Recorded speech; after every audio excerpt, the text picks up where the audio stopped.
Hello everyone, thank you so much for coming. That's great. Thank you so much, Jimena and Lavinia, and of course the HMCT Center for putting up this exhibition. It is the very first physical show of this project, and it was a bit of a process, no? Because it's quite wordy, let's say. It's not such a visual project, but you did a phenomenal job. So I think we are super pleased, really, really happy to see this in action, and also the way you translated it. And so, yeah, so we are here. We were asked to give a little bit of a background to the project, to Primarium. And we had to improvise a little bit here. So basically, yes, probably it is important to mention now that we had a bit of a technical glitch, so we do not have our notes about this presentation. This feels like an exam right now, like we're, so if we do like this, please. Yeah, because we don't see anything here. Please excuse us, and I hope that this short lecture will give you a glimpse of the amount of work that Lavinia and Jimena had to condense in these walls. And what they did, I think, is pretty amazing, because it will give you a very good tour of the whole project, like a satellite overview, let's say, of the project. Okay? Shall we get started? Sure. Just before, do we need to switch anything on for those things? No. We're on. Okay. So, and by the way, since we are only a few, let's take advantage of that. And if at any point during this presentation you have questions, please do raise your hand and just scream from the back, and we'll be happy to explain. Okay? Or if you want afterwards. So. Yeah. we are here. We are not running away. So. Okay, let's start. So the Primarium project, one of the results was this website. We started it about 3 years ago. We put together a team. We were six main researchers with the idea of finding the methods and also the visual tools of contemporary handwriting education globally for the Latin script only. At the moment, it's only related to the Latin script, but we were looking not just in Europe and the Americas, but also in Asia and in Africa, basically trying to find out what is currently happening. And then that research part, was put together in this website. So we wanted to give you a quick run through the history. Here on this wall, so the next few slides are a little bit kind of represented on this wall, because basically there are 4 main strains of models, of calligraphic models, that pretty much all of the contemporary handwriting models come from, even if they might not look like it at all anymore, but the origin is here. And which one did I start with? The Chancerie. Okay, so this is the italic one. Then, oops, there is, of course, from France, the Ronde. The German became a bit just quite local, and the most really important model that was distributed globally was the English roundhand. And why is that? Mostly, unfortunately, for colonialism and trade routes.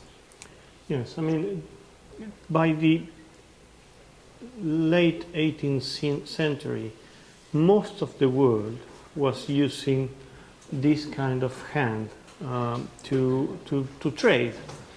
In reality, the thing is that there is not one English roundhand. It's a bit of a different hands performed with a tool that is called a flexible pen tool. That is, if you put more pressure on it, the thickness of the stroke will be thicker, right? And if you release the pressure it will be thinner. And as you can see, there are different hands for different purposes. So there was a secretary hand, there was the lawyer's hand, and so on. And people would train themselves or find tutors to be trained in, let's say, in relationship to the job they wanted and to the social station they had. And also gender. So there was a specific script for women writing, for ladies writing. And there were pretty much 3 major events historically that influenced the handwriting education or the a lot. The first one was the Prussian education reform in the 18th century.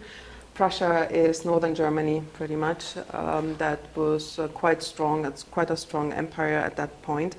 And for the first time back then, they introduced like a public schooling, like an actual obligatory schooling and education, which comes also with a structure, with, in a way, a curriculum.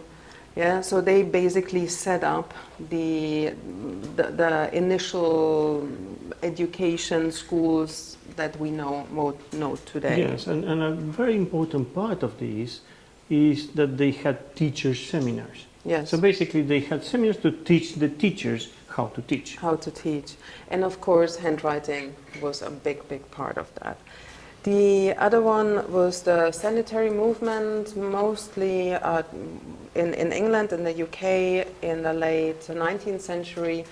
I'm sure you've seen various films or movies of the working class conditions back then, also here in the US, but in Chadwick, particularly, what was he, a physician or? Well, yes. I mean, if we have sewers, it's because of these guys. Yeah. But after they improved the health and the sanitary conditions, the housing mostly. Of the housing and so on, they kept on going, and the movement started to look into several parts of our lives, and education was one of these. So issues like the amount of light that you have in the classroom, the amount of children there are in the classroom, these things were starting to be considered. As a part of this consideration, they understood that this very complex, extremely slanted and narrow calligraphy, the English roundhand, it was causing a lot of myopia problems and postural problems in the kids, because they had to bend over themselves to learn how to write for hours and hours and hours. This was very hard to master, and certainly not for children. Not for children. And so also the idea of ventilation is coming from that movement. And of course, I guess everyone has seen a typewriter before. That was a huge change, because what it meant is that now handwriting could become something much more personal. It was relieved of this necessity to be exactly and the same all over the globe. Basically because business didn't have to be conducted by handwriting anymore. Exactly. You could have copy and paper, and you could make 5 copies much faster than any scribe. So like Jose was saying, at that point, so late 19th century, the English roundhand had become quite ornate and a very, unnecessarily complex to be a model for children, for 6-7-year-olds who have difficulty with fine motoric skills, and creating these kind of shapes. So the idea was that there were several people involved in trying to simplify these things.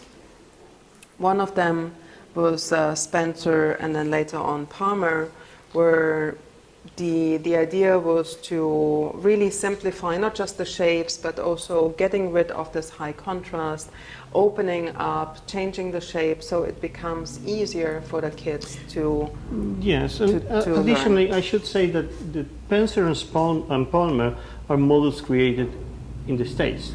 Yeah. So this was in my opinion at least, this has a revolutionary background that goes, it puts another layer of complexity on top of just improving handwriting, let's say.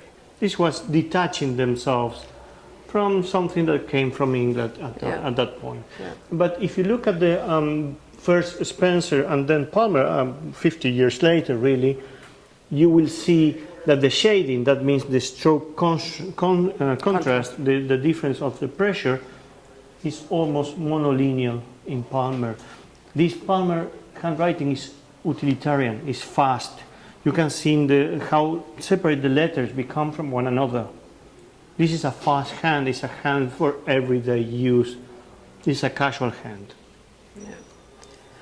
Yeah. Sorry, just to this model traveled to all of the Americas, and now it has influence from Canada to Colombia.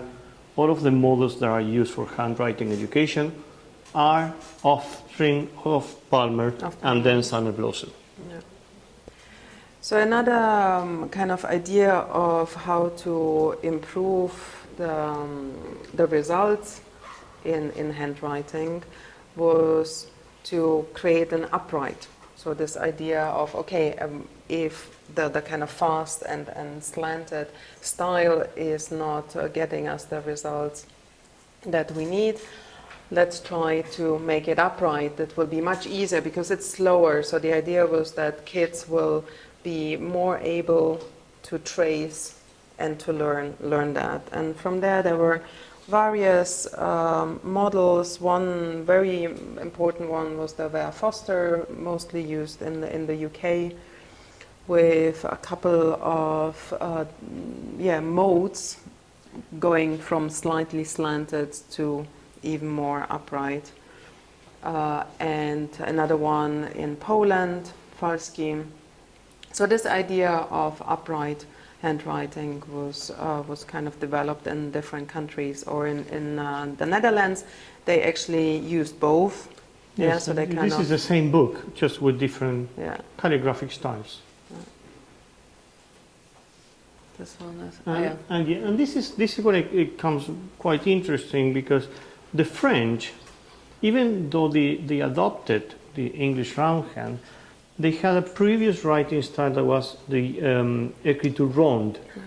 That was it was done with a broad nib pen, that is with a flat pen, and in several movements. So you would have to lift your hand to create these shapes. The écriture droite is a style that has the same skeleton as the other one, so it's something previous to the English roundhand, but it's performed with a flexible nib pen. And this is the basis for not just the French, no, but in Africa, in Asia, Vietnam. So they took it to all of the colonies, and it traveled to Spain and Portugal. And from Spain and Portugal, it traveled to, of course, South America and Brazil. Then also in Germany with Sütterlin, which is very famous, at least in Northern Europe.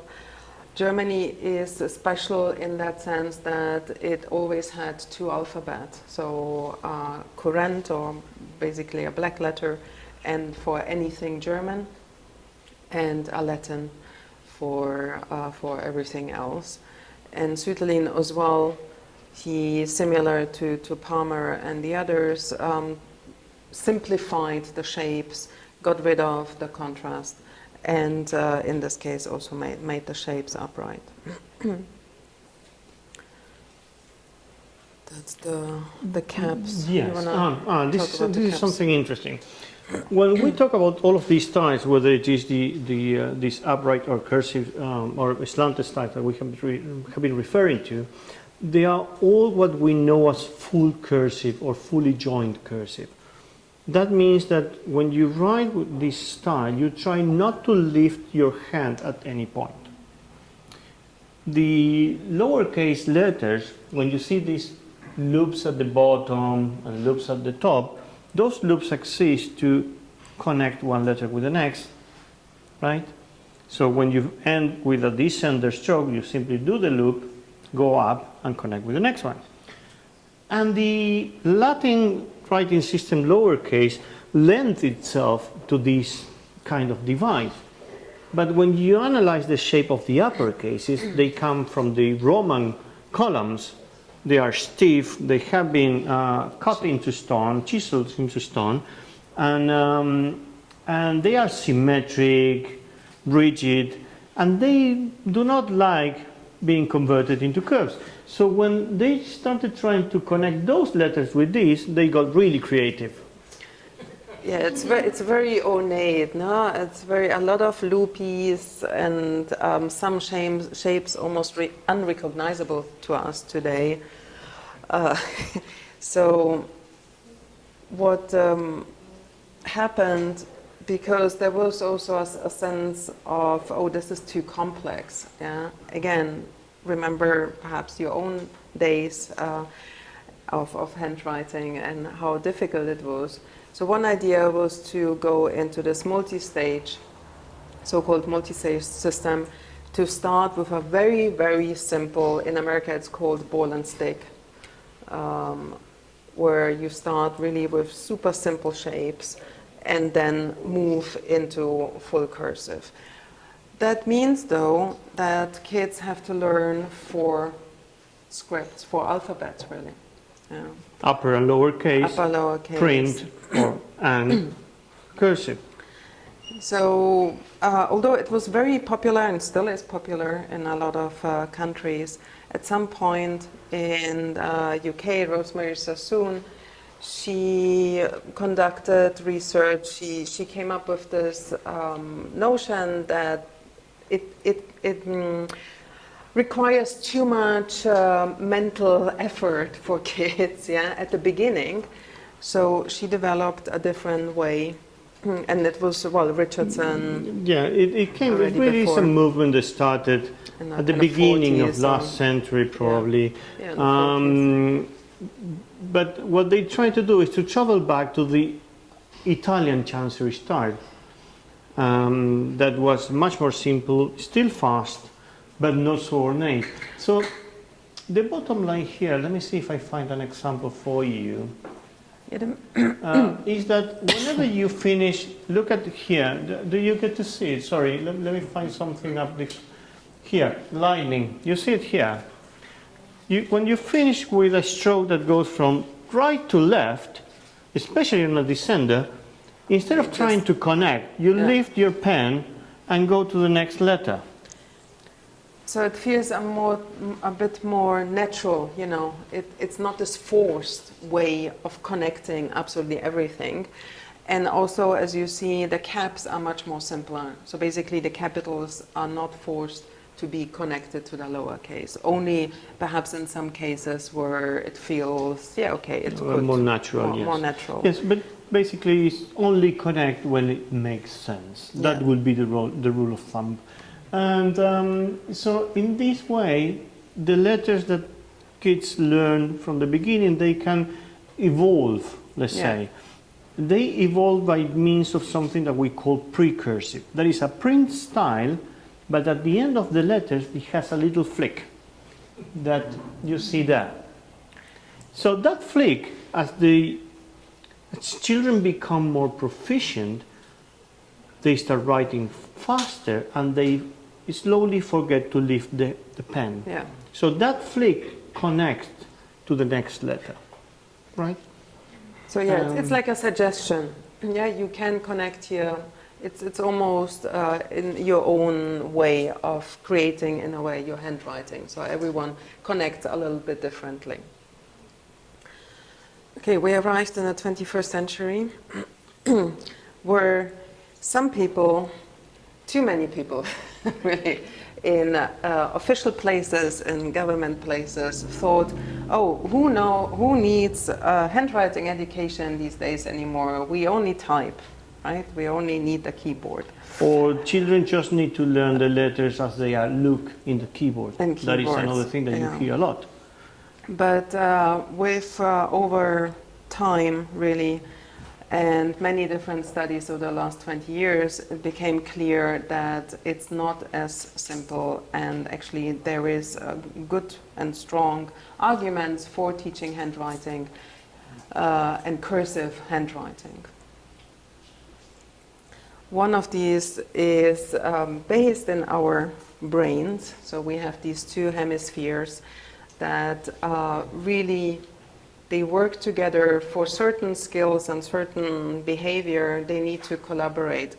And handwriting education, teaching really physically handwriting, is one of these things that connects them both, that makes them really work together.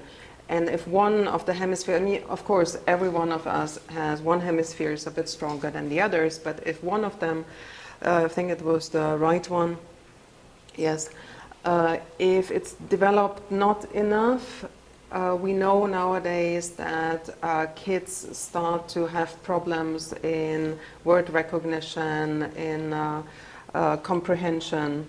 So it really leads to cognitive problems. And one of the ways you can see it is when kids write, for example, they write the letters wrong way round, or one is bigger than the other, or smaller, or it's not aligned.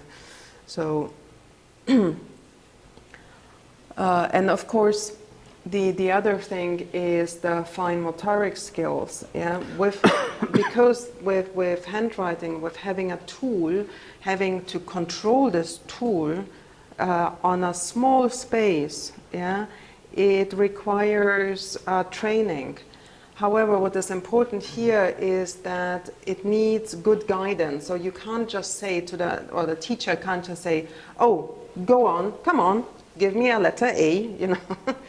They really need to be guided how to sit properly, how to hold the pen properly, because nowadays a lot of kids, or even adults, even myself, yeah, I mean, my handwriting is crap, absolutely horrible. I'm left-handed as well, that's the other thing, so double problem. They get cramps, right? Because they are not relaxed in how they learn. They never really been taught enough how to hold this pen. So it has a lot of these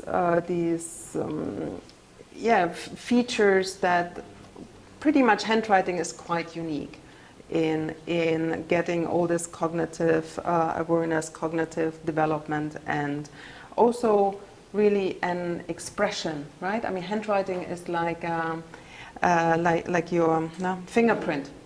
Every one of us has its own way, has its own special way. Okay. So the next chapter is about the actual font that we developed based on this research. A font that you are able to test with a very neat app that that was put together here. Sorry, I can't remember the name of the coder. Maybe Lavinia. Carson. Right there in the front. Right here. Leave your hand. Come on, don't be shy. So, based on all of these, we tried to understand what the features were for each of these typefaces, and then So we collected these letters and put them into groups, into little categories. So we tried to understand in these different models, how are F's written, how many different ways you can write an N. And it was interesting to see, it's kind of logical perhaps, but it's interesting to see that the C does not change. I mean, it's basically the same thing. The F, on the other hand, yeah, or the E, really I mean, it was months to kind of fiddle about with the E. And yeah, the other thing perhaps to mention is that we were looking at the structure, so the stroke.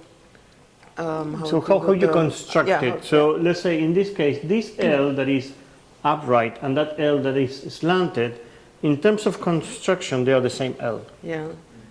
It's a loopy thing. That's it. So what we're trying to isolate is the construction features, the skeleton. So we were looking at the different ways of structure, how they are joined, Yeah, they can be hard or round joined. Then, of course, the speed loops, the mirrored loops, and ultimately the knots. That is for fully cursive. So, and you need these to be able to connect everything without lifting the pen. And here, yeah, like I was saying, I mean, there are so many ways of writing an F. These are all valid, yeah, in different models. So we came up to really 8 series of design, or 7, I can't remember.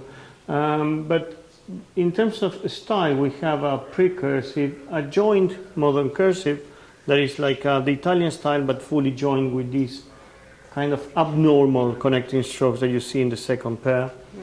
And then different kinds of cursive hand with loops, with more ornamentation, with knots and so on. Here you will see all of the different series of design for the lower cases. In red you see the letters that change from the previous series. So yeah, we call it a type engine because ultimately it's a variable font that can create fonts. Right. That can create specific country-specific fonts, models, but we needed to come up with a system of making this happen. So that's why these 8 kind of initial shape groups, really. With the caps, we kept it as simple as we could. Ultimately, we did need to, add and add some more ornate ones, because these are all G's. Yeah. For me, in the bottom row, this is the American G. I never knew that this is a G. I mean, for me, coming from Europe, that is a very odd letter. Yeah. Also, the I, uppercase I, is also very weird. Or, I mean, would you think that this is a Q, the bottom, you know?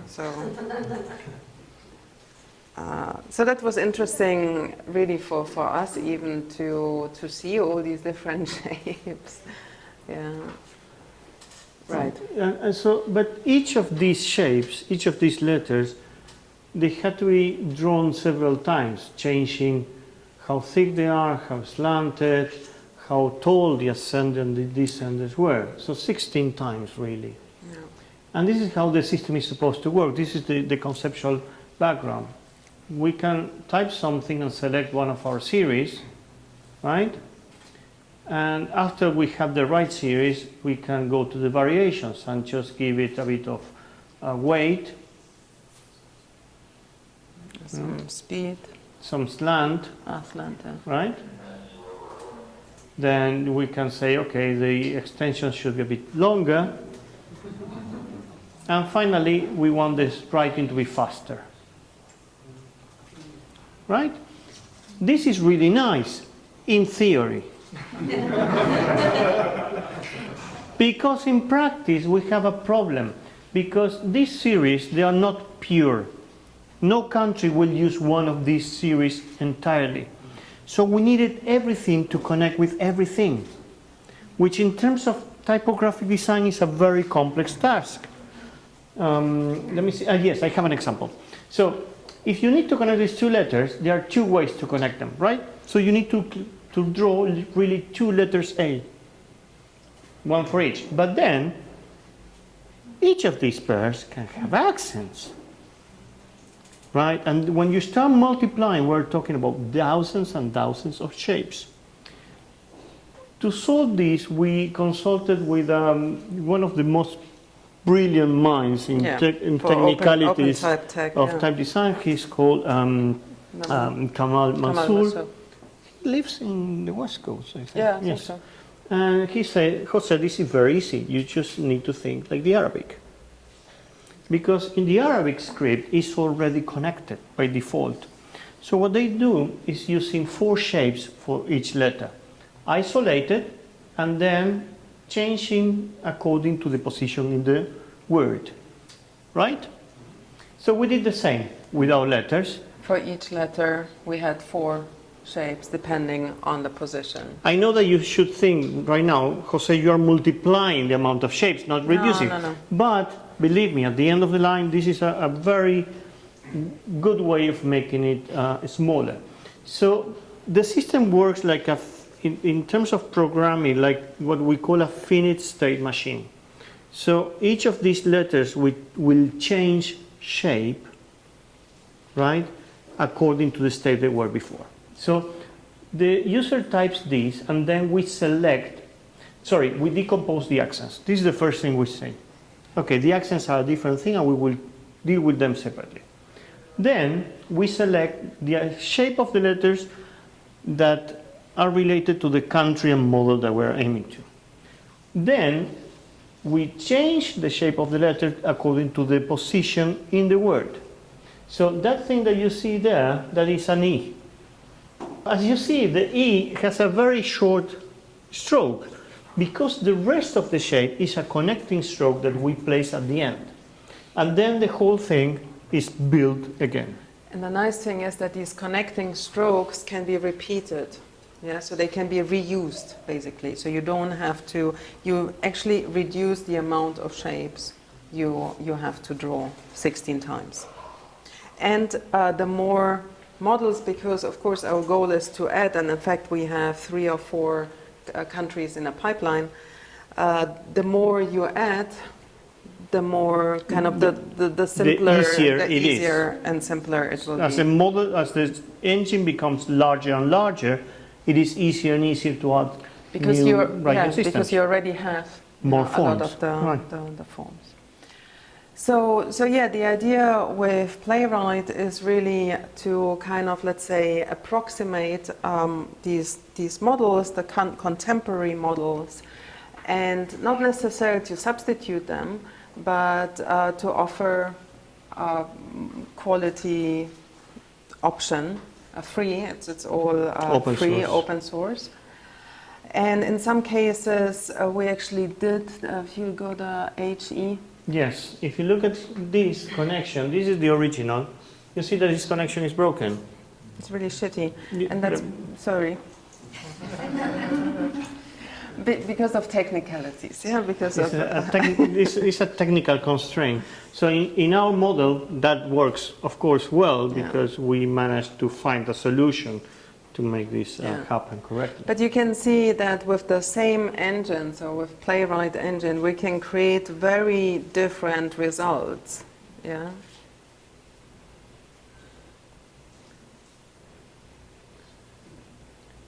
And we have a little video. Oh. Can you turn the volume up?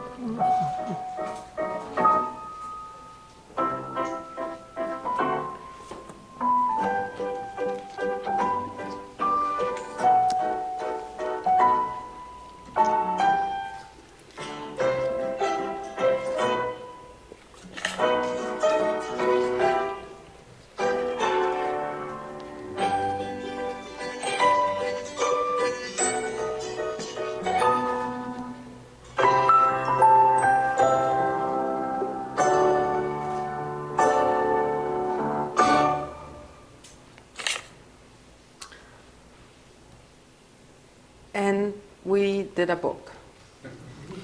So now we've done it actually, I think, all: website, book, and exhibition. That's it.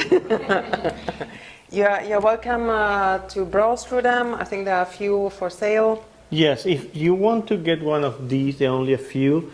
You need to talk to Susan. She has them locked away, but she will enable some of these for you if you want them. And this is, well, a compendium of the 40 countries, what happened in them, and it has the contextual essays that not just explain why handwriting education is still very important, but also it has a historical essay. It has the historical essay that motors all of the exhibition. And you can view here, there are a couple of interviews with 2 of the authors about mostly the kind of cognitive reasoning. Question? Yeah, sure. So is this engine currently available online? The engine itself is not. We will hopefully at some point put it out. It is missing an interface to make it usable by anyone. By anyone. That we didn't get the funding. We applied for it. Yeah. But that would be the next step. Is just to build a website where you can enter the parameters and I will spit a font on the other side. So what happens on these over here? No, those are all available. Those are all available online. You can download all of those fonts for there all are of those 51, I think 51 models. So we created 51 models, 51 fonts. They are available on Google Fonts. Yeah, but let's say a template engine would allow you to say, I want this font, but change the H. You can customize it. Yeah, that's our goal, but that requires a lot of work and external funding. So, you know, if anyone feels generous, So yeah, thank you very much.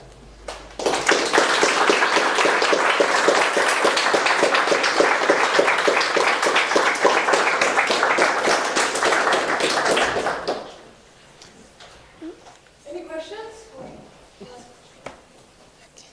Yes. Was there any backslanting?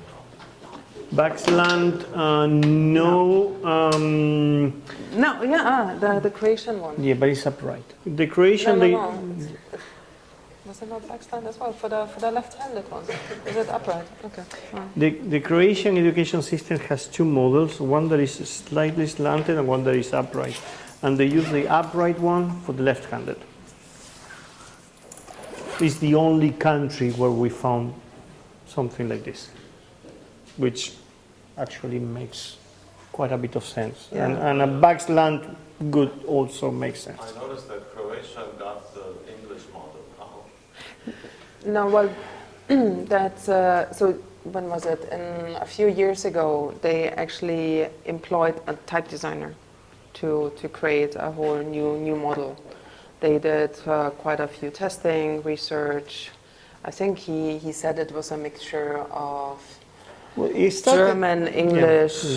Yeah. He was looking at a lot of things, and like many of these things, what we found in many countries is the names of people that actually shaped the way the handwriting looks like in those countries, and we didn't know about them. Yeah.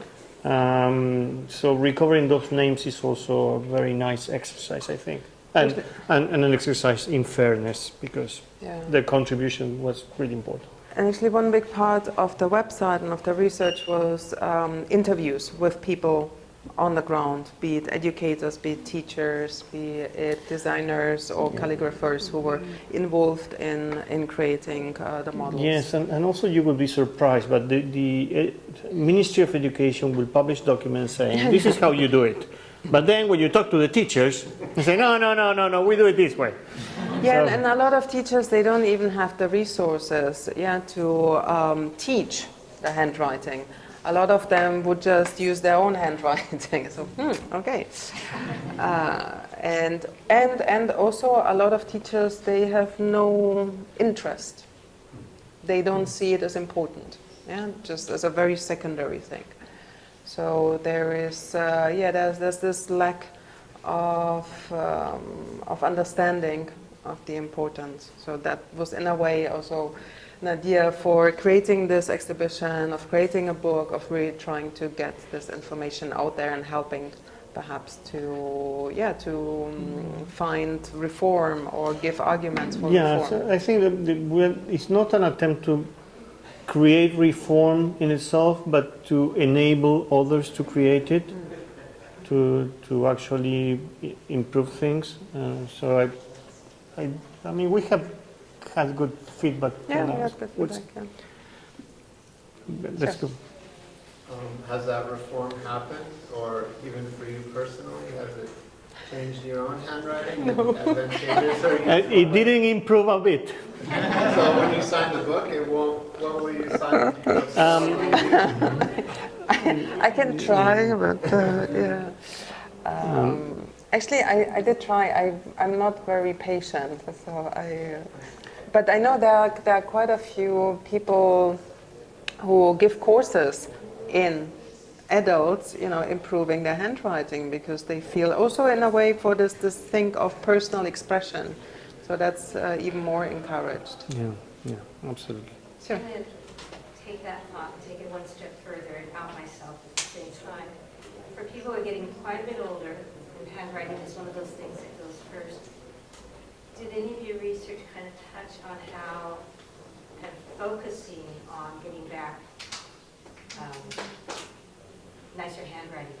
Does it have any kind of cognitive development? That we did not really. Where did each of you learn to write? Sorry? What did you learn? What was your, when you learned to write, what was the model? Oh, right. Right. Well, you did that in I learned in Germany, but I don't remember learning cursive. I think we only did print. Yeah. At least that's what I remember. Yes, I mean in Argentina, the same as the most of Latin America, the French had something that was called the normal schools. And normal is not for normality; it's because of norms. And the normal schools were basically schools for training teachers, training primary school teachers. And they all had this very slow, upright handwriting, and in the 20th century that was taught with a multi-stage system. So when you go to most of South America, you will see kids learning uppercase print letters first, print letters in lowercase in first grade, and then in second and third grade migrate into a cursive hand. The main problem being that is not kept long enough as a requirement. So by the end of primary school, by 7th grade, most kids have abandoned cursive handwriting in favor of print writing, and many times uppercase print. The problem comes when they enter college and university studies, when you need to take notes very quickly, because writing in print is really slow. It's very, very slow. Whereas cursive handwriting, even if your handwriting is not very good, it's really fast. So you get 20-year-old kids, young adults, that cannot keep up with the classes. Yes. Hi. I know that there's been more and more states here in America that are putting that back in the curriculum. Yeah. Yes. I'm excited about it, strangely. But I was wondering, have you been approached, or are you planning on working in conjunction with any of those sort of learning movements? We were not. Not approached. I mean, ideally, yes, we would love to be a bit more involved on that level, but so far we have not really been approached. No. What happened in United States is that there is something that is called, I'm sorry if I get the name wrong right now, I'm playing by memory, but it's Common Core Standards. And at some point there was a reform in the early 2000s where the cursive handwriting and handwriting education was barely removed as a requirement. So many states rushed to simply replace it with typing or reducing the amount of hours significantly. Of course, 5 or 6 years later, they saw the results and they started backtracking. And that happened in other places as well. And I think it is a good thing that at least they are implementing it again. Any handwriting, even an ideally cursive system, is better than none. Any other questions? Yes. Do you see countries that are adopting norms for their country consolidating and using other countries' norms, or every country having a unique set? No, well, in Europe they look a little bit more what's going on, but very often the standards or the norms, the guidelines that they put out there are very vague. Yeah, I mean, they would say, like, okay, by grade 4, kids are supposed to write legibly. That's it. That is very... Okay, that's kind of it. Yes. And I think there is still not enough interest in figuring out the proper kind of models and teaching methods in some countries. In other countries, they realize that it's a hindrance that if school A teaches something completely different than school B. Yeah, because this happens here as well in different states, different schools, different teaching methods. So you have a family moving from one place to the next, and we have a problem because the children, they cannot adapt to the new school easily. On top, That happened to me. Can I tell an anecdote? Sure. Yes, of course you can. So at age 8, I moved from Lebanon to Palo Alto, California. Okay, and I was forced to learn Cursive. I learned Cursive. Then we moved back to Lebanon. I go on the board. I start writing. The teacher says, "What the hell is that?" And you're too old for me to reteach you. Go away. I have to teach myself. Right. There is an interesting thing happening. It's not just that we need curricula and resources for the classroom, but it is also important to train teachers to do this correctly. At some point in the... Sorry, am I taking too long? No? Okay. If you get bored, I will shut it up. At some point in the late 80s, early 90s, there was this movement of switching, a bit earlier as well, but when it reached the schools, switching from conductivism to constructivism. Have you heard of these two models? Conductivism is basically something that you give a model to a kid. If they do it perfectly the same, you reward him. If he doesn't, you fail him, and that's it. With constructivism, that is what we use in every classroom in the world today. We understand that each child will go to their own, they might have their own pace, and they need to construct the knowledge in the way that with the tools that they have, the cognitive tools they have. A lot of text on this thing was misinterpreted as, so we do not need to show them how this letter should look like. And this was chaotic because you had the teachers claiming for tools of how do I teach this? The children will learn. Like there was some sort of osmosis happening. Yeah, they will figure it out. But they will, but badly. Right. And so the reaction and most of the books that you will see in that little drawer there, they were done by teachers or initiated by teachers, or they had teachers consulting, teachers doing the handwriting, and then a designer copying it, because it was the teachers themselves that said, this is crazy, we need to do something. And they started reacting. And I have the feeling that the problem that we have nowadays is that the pandemic showed us that we were really ill-prepared for off-site education, especially in subjects like this. So the children struggled a lot, I think, and I think that part of this project is to start generating resources that can work both in the classroom and online, and that is a bridge that we need to somehow build yet, but I hope that we will be able to with time. Other questions? Perhaps let the people go and drink. Thank you.